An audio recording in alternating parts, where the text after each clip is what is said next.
David was born with a physical defect, but he had an incredibly strong will. He created his own martial art and successfully defeated Kazan, who was considered the strongest in the kingdom. Kazan could not bear the humiliation and used his power to imprison David until he died, rotting in prison. David thought he was dead, but unexpectedly he was reincarnated as the seventh son of the Adam Gaga family. At that time, he was being controlled by his uncle using mana because he dared to mess with his son. He realized that this boy was no different from himself when he was young, always being bullied by his siblings just because of his kind-hearted and cowardly nature. When David tried to find out what had really happened to him, a voice suddenly rang out, making him alert. It came from a boy floating in midair, surrounded by sparkling blue light. The boy introduced himself as a minor god named Julia, who was also the true owner of the body that David currently possessed. In fact, Julia wanted to summon a god to help him achieve countless achievements, so that he could level up and become a true god. However, due to some mistake, he accidentally summoned David here because David did not believe him. So he let David feel a bit of painful memories that he had experienced. David discovered that everything turned out to be just Julia's acting, and he did so to lay the foundation for revenge and escape from family surveillance. Suddenly, Julia asked if he knew about the great demon David and dupe Kazan. David heard it like thunder across his ears and only now noticed that the present time had passed 500 years. During that time, there had been distorted stories about how he escaped from Samian prison because of a deal with the devil. And so David killed thousands of people to achieve ultimate power. In the end, thanks to dupe Kazan combined with Sun Sword King Arslan, they defeated the great demon David. Hearing the name Arslan made David excited because when he was young, Arslan admired David very much and became his disciple. When he knew that David was in prison, he came to see him and together with his determination to restore honor for him. However, after that day, Arslan never came again, but David did not expect that he had abandoned the Fokker family, created a new family and left a mission for their descendants, to overcome the Samian family and fight for the truth. If now David replaces Julia in performing this task, in addition to Julia becoming a god, he will also defeat the Samian family and restore his honor. David thought and decided to follow David's words, took up his sword and went to practice. He did not know how much martial arts had progressed after 500 years or how much stronger Kazan's descendants were, but this week he suddenly encountered a shock causing David to faint. When he woke up, David sat in meditation to adjust the energy inside his body. He could not imagine that this kid's body was so weak that if it were not controlled by mana it could not live normally. Suddenly, David discovered something unusual in his body and immediately summoned Julia. Julia appeared still sleepy when she was grabbed by David and asked why she did not learn swordsmanship. She replied that she was sick so she could not learn it. David was surprised and asked if Julia had holy bones or not and why she did not learn swordsmanship. Julia did not understand what holy bones were and David had to explain that it was mana energy contained in bones. Normal people will contain mana in their hearts, but people with holy bones will contain it in their bones as well. This means Julia has an infinite source of mana, but unfortunately she does not know this. David also told him more about the person everyone praised as dupe Kazan, who also had holy bones. After a while of arguing, David finally learned that after 500 years, humans were no longer kept in their original form but switched to being stored in symbols called stars. The number of stars will represent the strength of each person. David could not believe this, but the way mana converged in the symbol was to avoid dangers when mana was stored in the heart. In the past, many people had encountered dangers because of this way because once it exploded it would definitely be terrifying. But to become stronger, one must accept the challenge. David also used that method to become stronger with one hand. When it came to evening, David sat in meditation to cultivate and recall his terrible life in prison, determined to reappear as a sword king. Suddenly there was a knock on the door outside and the servant Wilson entered the room. He was surprised to see that the furniture in the room had become messy and around where David was sitting. David stood up and looked at him, and based on his memory, he was Julia's servant named Wilson. He was the one Julia would kill herself in 3 years. David threw Wilson his old clothes and asked him to bring another set for him to change. But he did not leave immediately, but still showed an attitude towards him and even doubted him. David again performed some crazy experiment in the room, so everything became messy like that. But before the threat, and with a different attitude from David's usual day, he finally had to obediently listen. David realized that Vincent was so cowardly that even a servant could be so arrogant. He thought they did so for a purpose. Julia also shared his view and even suspected Wilson was one of the fanatics who killed hundreds of people. David dismissed it because a killer always had another energy beside him, while Wilson did not have it. Julia saw that David understood so well and thought he was also that kind of person. David turned back to look at him with bright eyes and a creepy smile. "I have lived through a lifetime already." Seeing that expression of David, Julia doubted whether she had summoned something even more terrifying than the Demon King. The next morning, Wilson brought David yesterday's clothes and he asked him to wash them. Outside, his attitude was less arrogant than yesterday, but he still looked down on David in his heart. David asked him to get him a wooden sword about 1 m long, weighing about 500 g and made from black wood in the warehouse. He still thought he was Vincent's useless young master, so he refused to do so. David threatened that he would go get it himself and think about how to answer the gatekeeper why he had to go get it himself. He was scared and quickly grabbed David's shoulder to stop him, but reflexively, he grabbed his hand and threw him hard on the ground. David was helpless with this body of Vincent's. Just throwing Wilson once made his whole body hurt, while Wilson saw David's threatening expression and finally got scared and listened to him going for a wooden sword. When leaving the room as usual, he angrily slammed the door shut. Like this time he opened it. He hurriedly opened the door out, scared, apologizing to David that he accidentally did not mean to get the sword done. Wilson turned back and gave it to David with an extremely arrogant attitude. David just gently told a story about a person without a right arm who had to live a difficult life and encountered something terrible. At the end of his life, Wilson changed his attitude and respectfully handed the sword to David. With the wooden sword, David went to practice swordsmanship and practiced a few moves with the straw man. But he did not think that after a few swings of the sword, he would be exhausted like that. Suddenly, the straw man in front of David was unexpectedly cut in half and a blond boy appeared with an arrogant attitude. It was Jeevan Adamka. Julia said he was just a backup descendant, the son of the blond man from the other day whom he had met, and also one of the candidates predicted to win the upcoming sword conference. He was also the best skilled among 13-year-olds in the Adamka family. The sword conference is a real sword tournament and gathers children from martial arts families from branches of the Adamka family. Because there is no age limit, people usually participate in this conference at the age of 14, and the champion of the conference will have the opportunity to fight with the official descendants of the Adamka family at the same age. Vincent is also in the official descendant lineup. Jeevan still had no intention of letting David go. He kept mocking Vincent's weakness, but David did not let it go. He folded his arms and told him that even provocation needed to have moderation and rank. Remembering his past life, even Kazan had to respect him in both training and sparring, but this Jeevan dared to tease his relatives while practicing. It was too rude. Chopping someone else's straw man, he was no different from a disgrace to all martial artists. He should feel ashamed himself. David guessed that his father, who was also from a backup descendant, taught him to behave like that. Jeevan became angry when David insulted him. He immediately put his wooden sword on David's neck. Seeing that things were not going well, Julia reminded David to be careful because he had reached 2 stars already and his attribute had also reached steel level.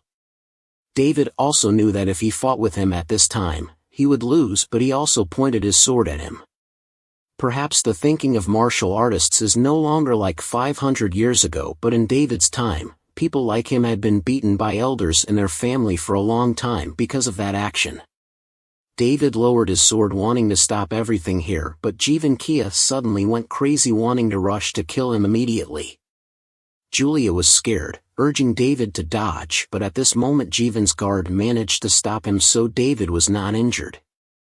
When returning to the room, Julia scolded David and provoked Jeevan. David said that he just wanted to teach him a lesson. While reading books to learn about Julia's time, David suddenly saw a portrait. Julia snatched that portrait and told him to focus on magic with 5 elements. David did not understand what attributes were, so Julia explained that it was what humans created. The strength comes from blessings rather than self-created blessings. David was amazed. He could not believe that Julia could create blessings herself. But doing so is disrespectful to gods and will be punished. So Jeevan also has attributes. David wondered what Thiat Nan's blessing was. Julia said that the blessing of the Dwarf King included many things. Those attributes would help the recipient gain more strength. The more special blessings there are, the more opportunities there will be to open up stronger paths. Thiat Nan is a mid-range blessing. Its strength is defense and attack. This is quite new and interesting for David. Riven showed him unbelievable achievements compared to people in his time. Is that the strength of the attribute? It seems that to fight someone like him, he needs to get used to that skill. The next day, while David was practicing, the servants standing nearby kept talking and criticizing him. Don't be so harsh with him. Suddenly someone interrupted this conversation, Deputy Commander Merlin. What's so funny about the young master of the Adenka family practicing martial arts? The servants hurriedly left in fear. Merlin turned to look at David. Julia was worried about David being talked about by others, but David was already used to being looked down upon by others and had also turned defeat into victory. It's just that with this body, he needs to try harder. A blue potion was brought in front of David. Merlin gave it to David and said it was a spirit recovery medicine and it would be easier for him to practice. Merlin saw in David's eyes as if he was eager to find something. He respected David very much and affirmed that anyone who mocked a martial artist like David was despicable. He also hoped that luck would come to David. After many days of non-stop practice, David finally felt mana in his body and he had successfully practiced swordsmanship. On the other hand, the servant Wilson was annoyed that these days he had to bring rice at 5 a.m. for David. He suddenly came up with an idea to humiliate David when breakfast was brought up. David discovered that Wilson had eaten half of his food. He asked him, but he still strongly denied doing it even though the food was still stuck in his mouth. David said he could overlook this for him, but he should not exceed the limit. Wilson is not an easy type either. Seeing David's threatening tone, he also threatened to fight back. He has also killed many people. David pretended to be afraid of him, but the next second, he used mana to perform divine communication, scaring him once. On the outside, he never listened to David's words. But as soon as he left the room, he suddenly felt why David was so cool. At the training arena on patrol, Merlin accidentally discovered that the straw man had been cut in half. He was amazed to know that the straw man had been cut in half with a sharp sword. What he saw was that young Master Vincent only used a wooden sword. But from this angle, he did not expect the young master to have progressed so much.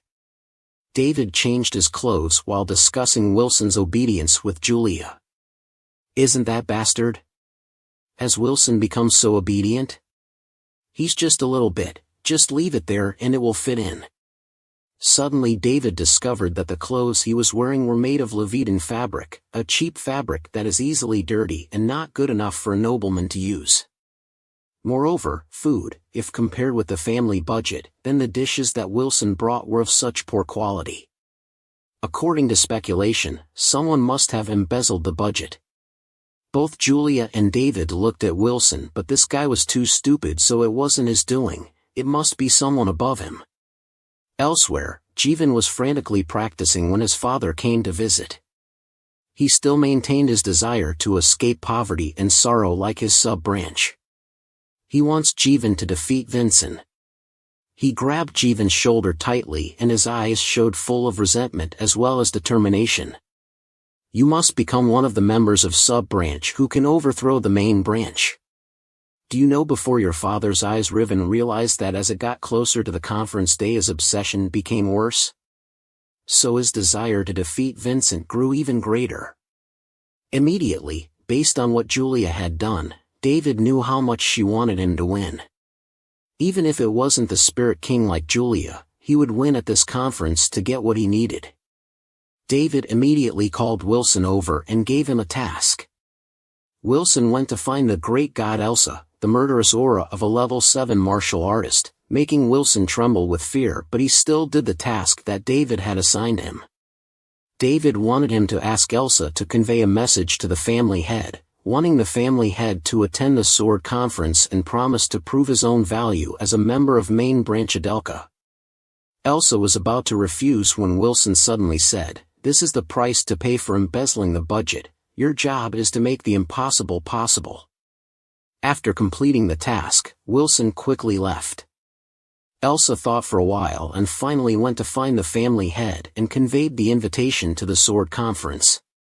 As she predicted, he refused to go, but she continued to persuade. He promised that this time he would prove his worth. "Please attend, sir. I will be your witness. If young Master Vincent cannot prove himself, I will sacrifice my life." Finally, after some persuasion, he agreed to attend the conference. The day of the sword conference arrived. Jivan stepped out with other players, very determined. The flame of desire to defeat Vincent burned in him, but he was surprised to see that family head Khan was also present. This made him even more eager to defeat Vincent. The sword conference began. All opponents were defeated under Jivan's sword. David stood in a corner observing Jivan. Based on the standards of 500 years ago, children like Jivan were considered extremely bright geniuses. But they hardly had any deep understanding of swordsmanship. Their strength mainly came from their own attributes. Their movements did not exude any combat experience, as if they were puppets who only knew how to dance. So after defeating all opponents, Jivan arrogantly requested from family head Khan, wanting to fight Vincent, like the rules established by the elders. David accepted this challenge, but before starting the match, David set a condition for Wilson to bring him a wooden sword and set a condition for Jivan's 7 moves. By the time he completed 7 moves, he would not move a step from his current standing position. Raven went crazy when he heard David's condition. He thought David was still teasing him. Those present at the conference also saw it as just foolish and arrogant words from a weak person. Raven's father was also angry, thinking that David was just defending himself when he lost. But family head Khan agreed with this condition. Vincent had better use actions to prove his words. "Go, I will do that, sir," David confidently replied. As soon as the start command rang out, Jivan rushed towards David like before. Julia predicted that the first move was likely a short punch. David easily avoided Jivan's first attack. The second move was really an attack, but Jivan's movements were so obvious that even without Julia's information, David could see it too, because his attribute helped him not get hurt, so he didn't pay attention to that basic thing. David once again easily deflected Jivan's sword, which also made Jivan realize that Vincent standing in front of him was much stronger than him. Angry, putting all his strength into his last move, but still easily defeated by David. Jivan's 3 attacks are over, now it's David's turn to attack. Everyone was surprised at what was happening. Raven knelt motionless while David stood still watching him. Julia appeared worried, not knowing what had happened. David just stood still without attacking. It was an effective defense and could observe the opponent. Jivan returned to his arrogant demeanor, slowly got up and mocked David. "Now I understand, having an advantage in such a short time must be thanks to the help of a tiny god. Don't you feel ashamed? If that makes you feel more comfortable, then keep thinking in that direction. But your thoughts will end there." Jivan went crazy, swung his sword hard towards David. Julia on the side worriedly told him to dodge to the right. David dodged while swinging his sword across Jivan's neck, thinking he would die, but surprisingly he did not feel any pain. The battle continued. David took advantage of Jivan's attack power and stabbed his sword hard into his chest, causing him to fly into the air. Referee Jiren, it's best for you to find a way to prevent disaster from happening. The referee had not yet understood what David had just said when he rushed to attack Jivan. The starlights that Jivan left behind and the starlights that David created were connected by a sword line. Just basic swordsmanship. David ended the battle by cutting off Jivan's sword arm. The battle ended and the referee announced that Vincent Adenka was the champion. While everyone was worried, holding blood and calling a doctor for Jivan, David still calmly stood aside, blaming the referee. "I told you to find a way to stop it already, Jiren." "Sorry, it's my fault." Julia reminded David to rest early, but David said it was not time to rest yet. He turned around confidently and spoke to family head Khan. "I have kept my promise already, sir." Then came the award ceremony. As family head Khan was about to present David with the divine stone, suddenly Jivan's father rushed in. He angrily shouted, "It doesn't make sense at all, there must be some trickery. He borrowed the power of some little god." But before anyone could say anything, the doctor interrupted, saying there was a small problem. "That is a wound I have never seen before, very strange and hard to imagine. It seems to have been cut off by something that my divine power cannot control. If not fast, even higher-level priests cannot cure it." Jivan's father began to turn around and shout at family head Khan. He thought this wound was due to Vincent's dark technique learned thanks to some other force helping. The guests around also talked along. He relied on the authority of the family head. David ordered Jiren to arrest him. Under the coercion of the family head, he finally surrendered and stopped making trouble anymore. The doctor still tried to treat Jivan's arm. Suddenly Julia had an idea and told David. He doubted her way but still followed it. Since David was the one who cut off Jivan's right arm, he accepted handling this situation with the family head. With the consent of the family head, David went forward in front of Jivan's father and accused him of his crime. He immediately admitted his mistake and asked for forgiveness. David pulled out the sword of the person standing next to him, cut off the rope and wanted him to show remorse as a family head. Then he would use the divine stone to heal Jivan. He asked David what he wanted. He said, "Need someone else's right arm." He didn't think much, ready to pick up his sword, ready to cut off his right arm to save his son. But David ordered Zero to stop it from happening. Then he used the divine stone given to the priest for healing for Jivan.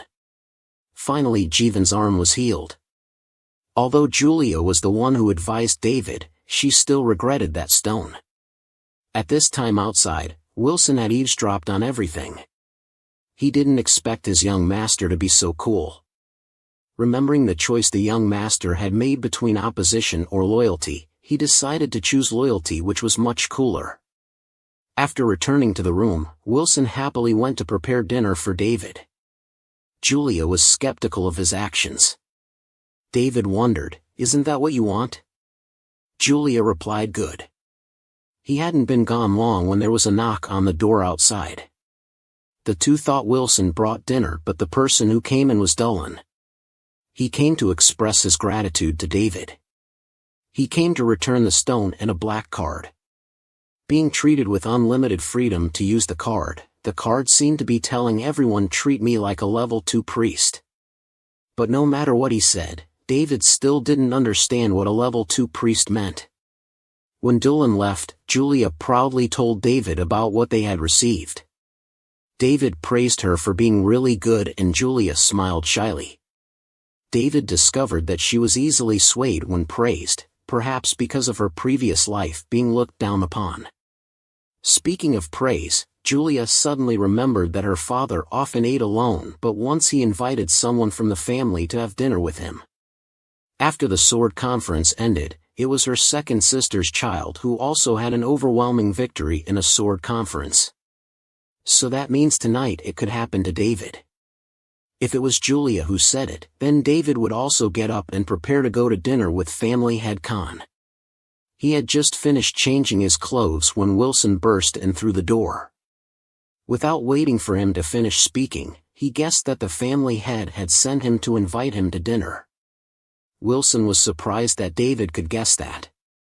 In his eyes, David became cooler and cooler every day. On the way to see the family head, David accidentally met a woman. Vincent's not real mother, that woman is his stepmother Vershalom. Before retiring, she used to be a good martial artist, so people gave her the nickname the Giant. And now she is the one holding control over everything related to the Adelka family. David followed her to see the family head, but as soon as he entered the room, David suddenly felt short of breath. Some kind of pressure was weighing heavily on his lungs. David guessed that this was a test from the family head to see if his strength at the sword conference was real or fake. Seeing David realize this, family head Khan also broke the barrier and ended that test. He said he met David for two reasons: one is to congratulate him on winning, and two is to see how much Charlie Denka's worries are worth. At this time, stepmother began using her penetrating vision to see why Vincent couldn't use mana but could still cut off a level 2 martial artist's arm. She discovered that swordsmanship resembled Kaizen's swordsmanship in the past, but she said that his sword could suppress the great demon David. David was speechless at this distortion of history. Suddenly Vera used her penetrating eyes, looking straight at David while placing both hands on her shoulders, holding tightly. David asked, "So is it like Samian's hero sword? How did you learn it? Mother's son will tell mother, right?" David realized that it wasn't the family head who called him here but Vera. She was the main speaker of this conversation. She wanted to know the origin of the martial arts that David used. David intended to lie to get through this, but Julia hurriedly stopped him. Vera has the ability to use her eyes to distinguish between lies and truth. If using trivial excuses, she will suspect it. David didn't know what to do. He intended to tell Vera all the truth, but Julia stopped him again. Julia wanted to try her way but was afraid that Vera would discover their play. David decided to take a step forward so Julia could do it her way. David admitted to Vera that he had received a divine gift. She became outraged when she learned that David had received a divine gift but had not received a blessing. She said, "Only evil people have divine gifts without being blessed."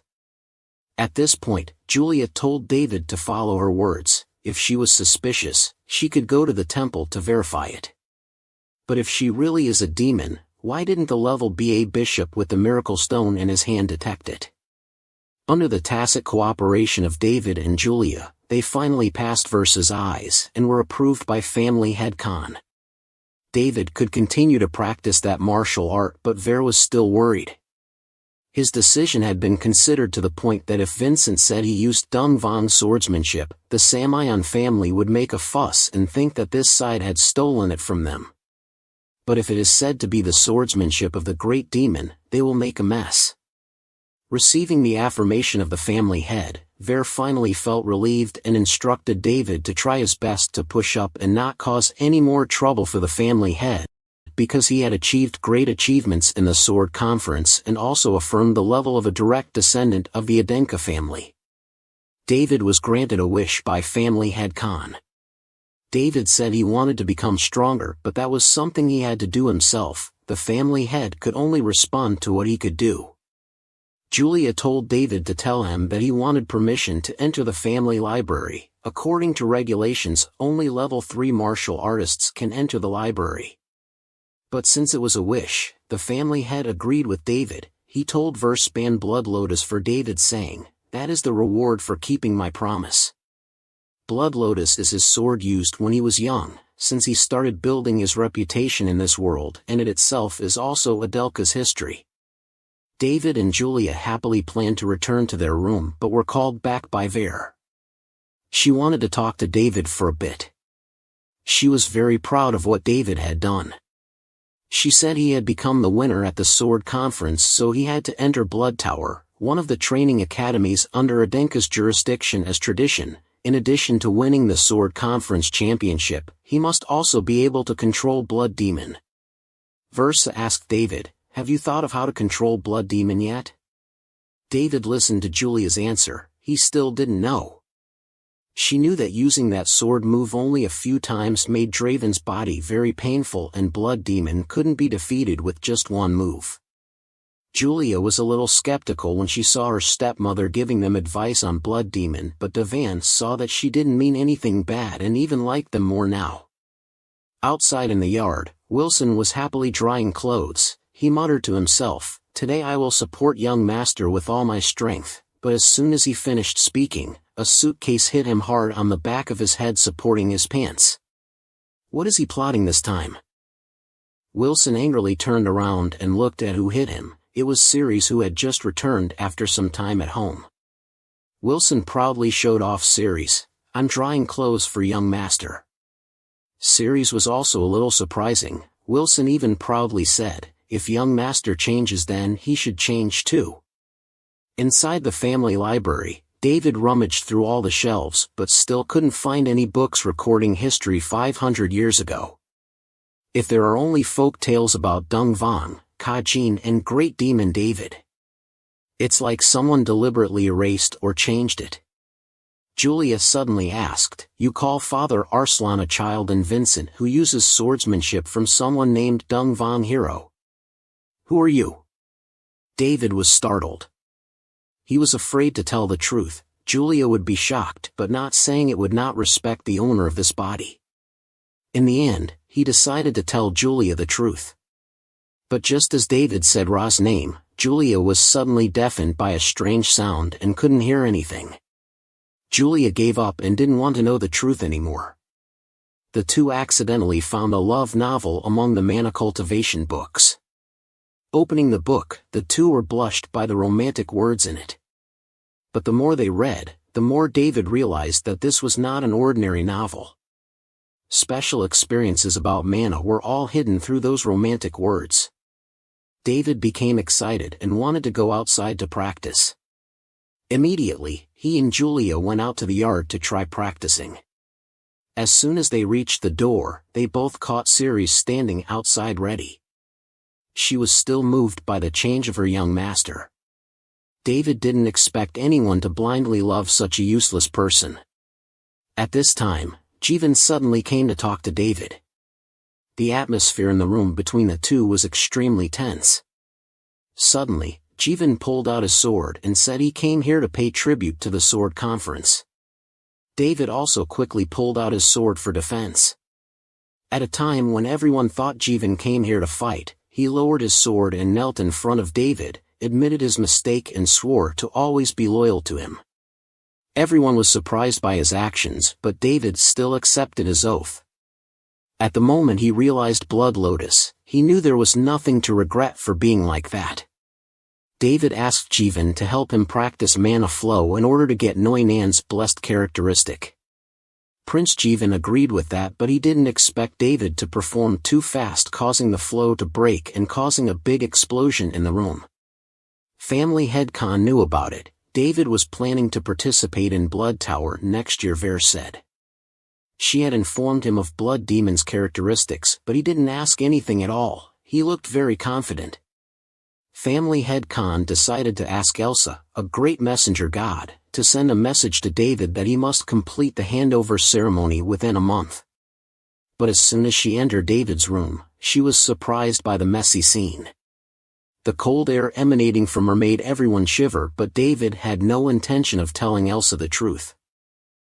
Elsa didn't want to ask anymore. She passed on what family head Khan told David about this 1-month deadline. Making both Jeevan and Ceres worried, Devan would not be able to do it and it would be too much. Jeevan said 1 month is not enough, so we have to find another way, but David has completed a complete mana movement circuit and can now circulate mana at will. With this, he doesn't have to wait for a month, but will exceed family head Khan's expectations. 2 weeks later, 7 people went to a forest to fulfill David's wish. As soon as David performed mana, Julia felt something was wrong. She turned around and saw the Dwarf King appear right behind them, but only gods like Julia could see him. Just seeing when the Dwarf King lowered his hammer down, a yellow light surrounded 7 people and David succeeded in receiving the blessing of the Dwarf King. That is also the first characteristic of defense, strengthening the body, making it harder. 2 days later, David went with Elsa to Blood Demon's lair. Elsa worried if David went early, would that be okay? She didn't want Savannah's son to be the first one defeated, but David was very confident and told her not to worry. On their way to Blood Demon's lair, Elsa is still worried for David because in order to subdue Blood Demon he must have at least 7 mana stars or higher. David still maintained his initial confidence and told her not to worry. Finally, they arrived at Blood Demon's lair. Elsa said that this place did not have an exact name, but people often called it the Ancient Temple, a place to commemorate the first clan leader of Arsland. After defeating one of the remnants of the Great Demon, David immediately created a mana barrier, a barrier with a level that only allows one monster to pass through. Blood Demon appeared. Now is also the time for David to prove himself to the Adelka family by grasping the characteristics of Blood Demon during combat. With his swordsmanship and the attributes of the Dwarf King, David easily defeated Blood Demon. While David was engrossed in self-satisfaction, Elsa worried again. She doubted when David didn't know that Blood Demon couldn't be defeated so easily because it had 2 lives. Just then, a Blood Demon appeared right behind David. Elsa screamed for young master to be careful. David bowed down and quickly dodged a blow from Blood Demon. Its appearance also changed and its speed increased very quickly. David had no way to retreat. Blood Demon swung its scythe and struck hard, splitting the wall behind David in 2. David decided to make this Blood Demon lose its guard and wait until it was fully ready to attack. He decided that he would carry out his plan at that time. Elsa stood outside witnessing everything. She was very worried for David, but she couldn't intervene to help because that meant David had lost. She prayed silently, remembering Elsa's memories of coming from a declining family, but with the help of Miss Savannah, Vincent's mother, she accompanied Father Vincent's mother on her adventure journey to become Adelka's legend and become a level 7 martial artist for her. Savannah was like a ray of light in a hopeless life. The day Savannah died, she was determined to protect Savannah's son until he became an admirable martial artist. But for 14 years, she always thought, can we expect Vincent or should we leave Adelka? Until the day Vincent was recognized by the family head, she began to see hope and she didn't want Vincent to stop because of this Blood Demon. Suddenly, a shadow passed by and rushed towards David. Elsa was surprised to see it was Jeevan who was blocking Blood Demon's blade for David. Jeevan helped David then left. Elsa was even more surprised when she saw young master meditating right now. Jeevan kept provoking the Blood Demon, but unfortunately his sword was shattered by it. There was no other way. Jeevan had to use his bare hands to hold back the blade and split it in half for the Blood Demon just as Jeevan could no longer resist. David launched an attack and defeated the Blood Demon in front of Elsa's eyes. Just as Elsa was busy worrying about David being helped, that Blood Demon appeared again. Now is really the time for David to prove himself. He absorbed the power of the Divine Stone, taking advantage of Blood Demon's weakness when it healed its wound. David performed swordsmanship and completely defeated the Blood Demon, but when the battle ended his strength was gone too. At this time, a summoning circle suddenly appeared and a giant snake crawled out from there. Elsa recognized it as an ancient guardian incarnation. Elsa used her identity as a subordinate of Adenka family, ordered it, declared its mission with Adenka family's main line and showed respect. But that snake seemed not to listen. It was no longer alert because it was too old to protect everyone. Elsa froze that snake, then used a blow to shatter it into many pieces. Just thinking everything was over, suddenly David said not yet. He swung his sword towards the stone pillar behind Elsa. Elsa discovered a stone beetle on the column that David had just chopped. that was the true form of a guard. Seeing the beetle rushing towards the young masters, Ray Elsa promptly dealt with it. David also discovered a treasure, perhaps that was what the guard was protecting. Ray Elsa opened the way out and found a dragon bone inside. But David split that bone in half and gave half to Ray Elsa for her help. In the afternoon, Ray Elsa recounted the entire course of the battle to family head Khan. After listening, he ordered Ray Elsa to smash that half of the bone. But no matter what method was used, Ray Elsa still couldn't break it. The family head said she had to be a high-level blacksmith to be able to break dragon bones. Then he ordered Ray Elsa to take care of his son in David's room. Wilson was crying loudly because he knew he would go to Blood Tower with young Master even though he didn't want young Master to go alone. David didn't pay attention to that but was paying attention to Ciri's mana source. He had also seen a similar mana flow 500 years ago. David asked what Ciri's family name was when he heard the name 2S line. David immediately knew that Ciri possessed a magic body. People in the 2S line family were those who found the holy bones and had a characteristic called a magic body similar to holy bones. It allows them to absorb mana and use it proficiently. This means if the body is full of mana it can prevent the dying bones from decaying. David continued to learn about the 2S line family from Ciri, but unfortunately, the only 2S line person she knew was her deceased grandmother. It seems similar to Samian's family. If they try to hide the existence of holy bones, the 2S line family has been killed to cover up their tracks. Ciri suddenly remembered another person who also belonged to the 2S line family, but that person also died not long ago. That is Vincent's mother, Princess Savannah. Perhaps Vincent doesn't know this because no one mentions her. All because of family head Khan's order. He would be very sad if he had to hear his wife's name. Once again, in everyone's eyes, Vincent's mother was an extremely wonderful person. She hired everyone without discrimination, even extinct families. Ciri and Wilson were also here thanks to her, especially J. Elsa, a great messenger god who used to be at the bottom of society, but she also brought her back to Adelka family as soon as J. Elsa mentioned she appeared. She came to announce that Jeevan was preparing to leave. Before Jeevan left, David asked him for one more favor. He wanted him to learn more about the history of the 2S line family from 500 years ago.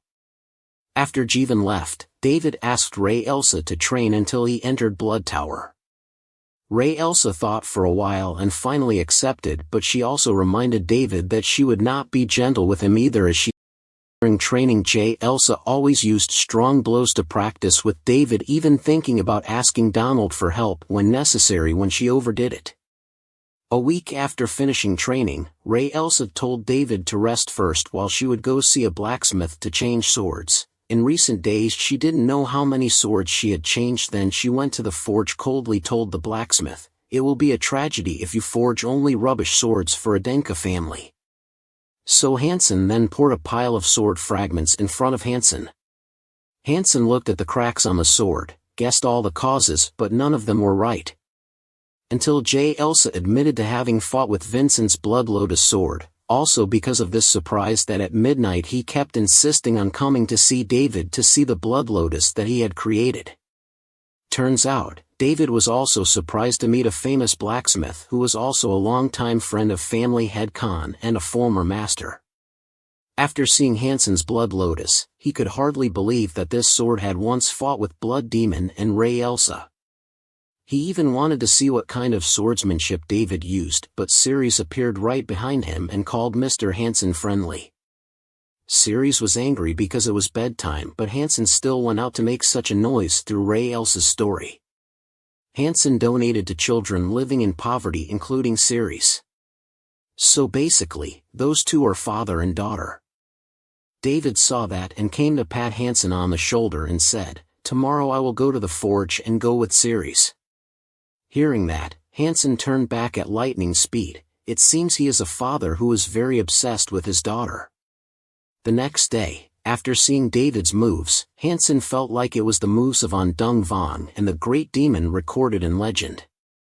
This made him interested and wanted to make a new sword for David, but he still lacked something to be able to make it. That was a single master horn. David immediately brought half of the horn obtained from fighting Blood Demon to Hansen. He exclaimed in amazement but was stopped by David because only he, Elsa, and the family head knew about this horn. Seeing enough materials, Hansen decided to make a sword for David, but David wanted to add that horn to Blood Lotus instead of making a completely new one. Hansen accepted and made an appointment with David to come back in 3 weeks. But after 3 weeks when he returned, David saw the workshop on fire. David immediately chopped through the door and ran quickly through the fire to get inside to save Hansen. He found Hansen unconscious in a corner. David discovered that fire was constantly spewing from Blood Lotus tree but first got out of the fire unfortunately when the exit was blocked. David remembered his previous defensive swordsmanship and used it to extinguish the fire. As soon as the fire was out, Hansen also woke up. The sword was also completed. Hansen said he had never forged dragon bones before, so he didn't know it would spew fire like that. Suddenly, Julia discovered that something was wrong.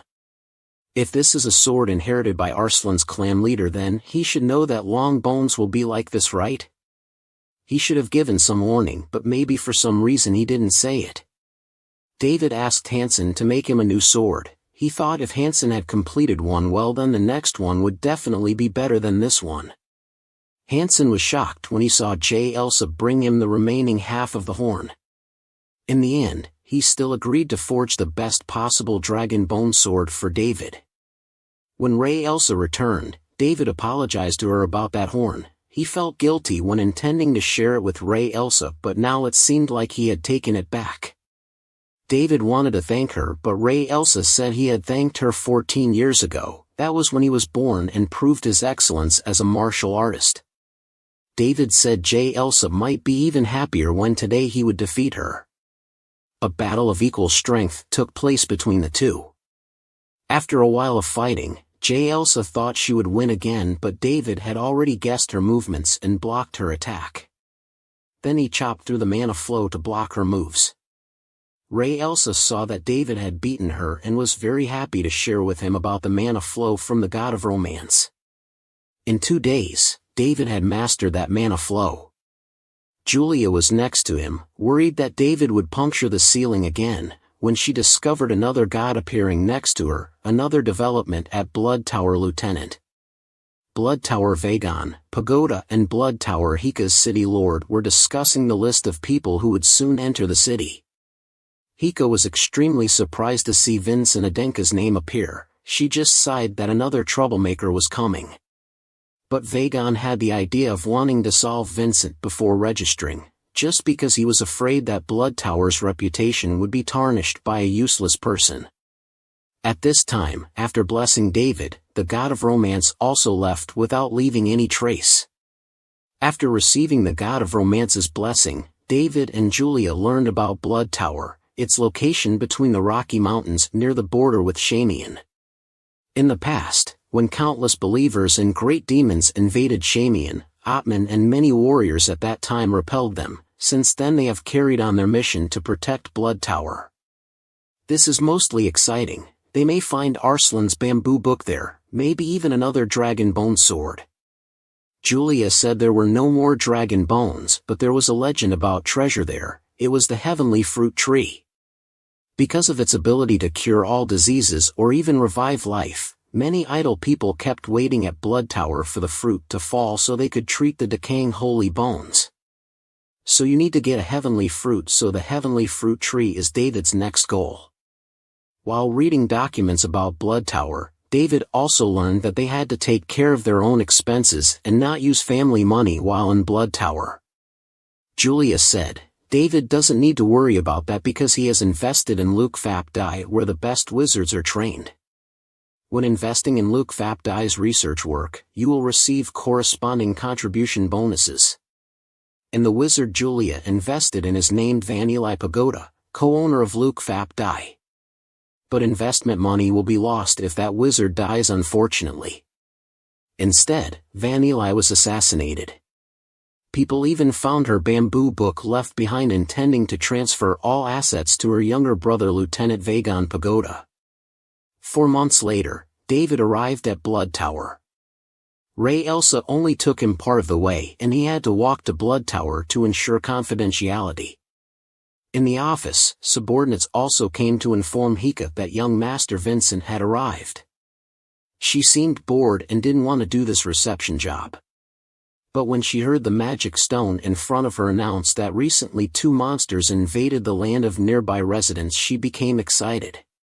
Even if Vagon blocked Hika, she still jumped out the window to go kill the monster. With no other choice, Vagon had to accept the task of welcoming Vincent Adenka. He personally checked Vincent and immediately created the first examination room to subdue the void monster. David's group was on their way and when they saw a light emanating from the city, the test had begun. A Lam-Nan white tiger appeared. It was the strongest predator in the Snow Mountain region. David instructed Ceres and Wilson that when he left they had to run to Blood Tower as quickly as possible. After instructing, David began the test while leading the white tiger to another place. David felt something was wrong when this white tiger didn't look like a living monster. Suddenly another white tiger appeared. David saw that the situation was not good, so he jumped onto a nearby tree to observe the situation. Not only 2 white tiger but a whole herd of white tiger. They also stood on top of the mountain. David felt even stranger. This species of white tiger didn't need to move in herds because they were already the strongest predators. They are carnivores but have no blood smell at all. It seems they are illusions. David intended to wait a little longer until the person behind using such high-level magic ran out of mana. But Julia said they wouldn't use many spells but would only designate one element for synthesis and expand spells by copy-pasting. It would be more effective and consume much less mana. So David's goal at this time is synthesis. David used ice and quickly reached the synthesis element. Very quickly, David completed the test. Vagon witnessed everything from the beginning. David didn't really chop down those illusions but cut off the mana flow that created them, meaning he understood magic very well.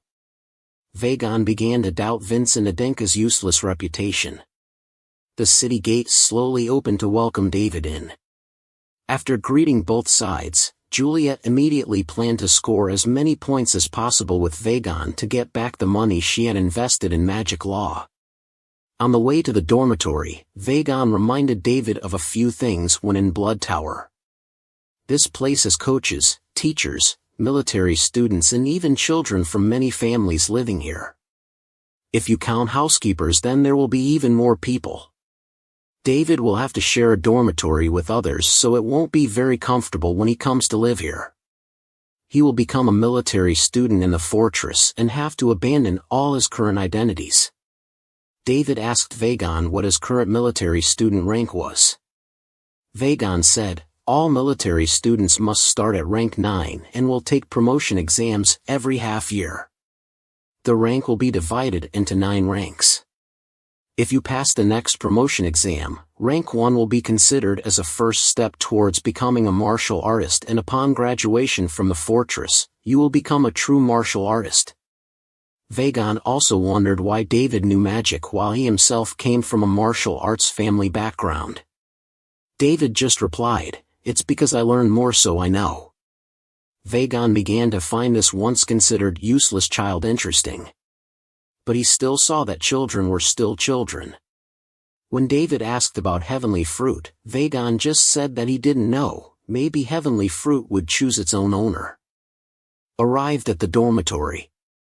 Wilson and Ceres were assigned on the first floor while David was arranged on the third floor. Before leaving, he was given by Vagon a military student rank 9 medal. As soon as he entered the room, David felt something was wrong when he saw his fellow military students suddenly standing in 2 rows on both sides looking very solemn.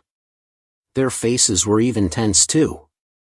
Right after that, a big guy appeared right behind David's back. He is a rank 9 military student, 6th son of Adelka's direct descendant line named Maloney. Julia was extremely disgusted when she saw Maloney because he was the one who bullied her the most. David wanted to scold this bully a little, but Julia wanted to kill him as soon as possible. David responded to Maloney's taunts, making him angry. But he didn't touch David but called Saizen. A nearby military student came and slapped him hard, even threatening him that if he didn't discipline the newcomer well, he would be expelled. David accidentally saw that Maloney's expression was very similar to Kaizen's. He didn't say a word but punched him hard in the face. This provoked him into a rage. Maloney swung his fist back but was thrown down by David. Then David turned around and told those present that the only fear that martial artists had to endure was respect. Therefore, the only way to become a true martial artist is to overcome one's own fear. That action of David really provoked Maloney, making him really angry, and the two were about to have a fight at a village pub. Vagon was very helpless in front of Haka's carelessness when explaining, no matter how much she wouldn't understand the abnormality in young Master Vincent. Vincent even received a rank 9 notification. Vincent and Maloney were fighting a match that made him very angry. Vincent returned and saw the two preparing for battle. When he saw David's blood lotus tree, Maloney laughed and said it was fake and bet with David that if it was really an auto item then he would lose his right wrist. He had confidence because he didn't think his father had given his useless younger brother a real blood lotus tree. Right after that, Maloney demonstrated his ability to cause extreme fear in his opponent. All those around who were watching were scared by him, but David was not affected at all. This surprised Maloney, but he didn't hesitate any longer and attacked David immediately. His sword blow hit hard and sunk the entire brickyard, but David avoided it and turned around to attack him from behind. He combined swinging his sword with bone shadow and body strengthening, increasing his strength to knock Maloney unconscious. David waited for Vagon to declare himself victorious, but suddenly a light emanated from Maloney's body, signaling that he had activated the blessing of God Karis, one of the strongest gods capable of controlling lightning. Maloney woke up and launched an attack on David's right hand. Julia also didn't expect it. Although she had been bullied by him since she was young, she didn't know he had this ability. It was because he had hidden this matter. Maloney became stronger and stronger in attacking David, even strong enough to puncture the ceiling. Broken rocks kept falling where Ceres was standing. Fortunately, Vagon raised a shield to protect her to ensure everyone's safety. Vagon ordered Brazil's military teacher to evacuate all military students, then used magic to move Ceres to a safer place. The battle continued. Vagon had to use a magic shield to prevent Maloney from attacking David. David also found it harder to perform swordsmanship and harder to get close to Maloney. Julia next to him said there was no need to get close to him. David could take advantage of the shield to cause an explosion and crush him. David did so, and as expected, rows of rocks that he had broken roared down. It was too late to avoid it, and finally Maloney lost. David also took advantage of the honor of a martial artist to cut off Maloney's wrist. At this point, Vagon finally said stop and declared David the winner. David seemed a little arrogant when Vagon didn't stop him from doing that, but he just told him that he had said it himself so he couldn't do otherwise. The match ended and Wilson also brought a priest at David's request. The level 5 priest was named Trevin. But as soon as Trevin arrived, he was angry and asked if he had been carrying a level 2 priest badge around like that. David admitted that he had done so and requested to be treated as the true owner of it. Trevin didn't ask any more questions because a level 5 priest like him wasn't allowed to know anything else. He just had to treat David's wounds. Seeing David being treated, Maloney also ordered the priest to treat him, but David didn't stay still. He told him that if his arm was healed now, then his honor after this match would also be destroyed. Right at this moment, everyone was running to see the result of the match. There was no other way. Maloney had to admit that he had no honor left and begged David to treat him. Those who witnessed were very admiring of David for defeating Maloney. Saizen standing nearby asked if he could become as strong as that. David smiled and replied, "If you can overcome yourself, then you can definitely go much further than your current potential." Maloney still didn't accept this. He picked up a rock next to him and transmitted electricity into it, intending to hit sneakily, but luckily Vagon discovered and stopped it. Vagon warned him not to cause any more trouble for him. A week later, David came to see Vagon to express his condolences to his sister. But Vagon found this uncomfortable because their identities were not related at all. Thinking back, David had just arrived and knew his name and investigated his two sisters and deliberately approached him. Vagon became cautious. David said at first it was because he wanted Vagon to return what Julia had invested in his sister, but later regretted hearing his story. The story of a talentless child being oppressed by the environment. David felt very sympathetic with Vagon. David used all his sincerity to grasp Vagon's true feelings. Hearing what David said, Vagon initially thought he had seen through him, but in the end he was the one who gave him advice. So Vagon happily promised to become David's main sponsor, and David wouldn't have to worry about living expenses while in the city anymore. As soon as he left Vagon's office, Dason accidentally met Saizen walking with a purple-haired girl. She is a representative of rank 9 secondary military students named Sabita. Both of them were very admiring of Dashion when they knew he was sponsored by the lieutenant, because Vagon was so difficult that he had never sponsored anyone before. While greeting Sabita, Dason felt she was a bit like Vincent's mother when she could examine the strength and potential of her opponent. Thank you all for watching the videos. Please help me with 1 subscription to reach 1,000 subs for my channel. Thank you very much.